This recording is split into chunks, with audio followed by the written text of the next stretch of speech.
இயற்கையான கூட்டணி தான். ம், ம். ஏனென்றால் இந்த பக்கம்தான் அவர் இருக்க முடியும். 2 பேரும் ஒன்றாக இருந்தால் சிறப்பாக இருக்கும். இருக்க முடியவில்லை என்கின்ற நிலையில் இவர் இந்த கூட்டணியில் இருப்பதுதான் இயற்கையானது. இவர் ராமதாஸோட எதிர்ப்பை நீங்க லேசா எடை போடுறீங்களா? அவர் வந்து கடுமையா எதிர்ப்பு தெரிவிக்கிறாரு. 2 பேரும் எது வேண்டுமானாலும் முடிவெடுக்கட்டும். ஏதாவது ஒரு பக்கம் சேரட்டும். ஏற்கனவே அவர்களுக்கு 5% வாக்கு இருக்கிறது. அந்த 5% வாக்கு வங்கியை யார் வைத்துக் கொள்கிறார்கள் என்பதுதான் அவர்களுக்கு பலத்தை ஏற்படுத்தும். உனக்கு சொல்லுகிறேன். நம்ம தகப்பன் மகன் சண்டையில் நம்ம என்ன செய்ய முடியும்?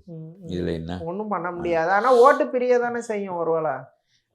என்ன வழியிலே அவர்கள் பிரிந்தால் ஏற்கனவே பாஜக கூட்டணி இருக்கிறதுனால சிறுபான்மையினர் ஓட்டு அதிமுக கூட்டணிக்கு சுத்தமா வராது. பாஜக கூட இருக்கிறதுனால சிறுபான்மையினர் ஓட்டு சுத்தமா வராது அதிமுக கூட்டணிக்கு.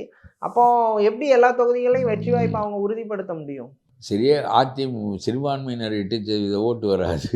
8% அவங்க இல்லை 12% முஸ்லீமும் கிறிஸ்தவனும் இருக்காங்க. கிறிஸ்தவர்கள் இவருக்கு விஜய்க்கு போடுவார்கள், முஸ்லீம்கள் அவருக்கு போடுவார்கள். அப்புறம் முஸ்லீம் ஓட்டுகளையும் இவர் பிரிப்பதற்கு முயல்வார் என்று சொல்லுகிறார்கள். இந்த ஓட்டை தான் பிரித்து கொள்ள முடியும். மற்றவர்களெல்லாம் ஒன்று சேர்ந்தால் என்ன செய்வீர்கள்?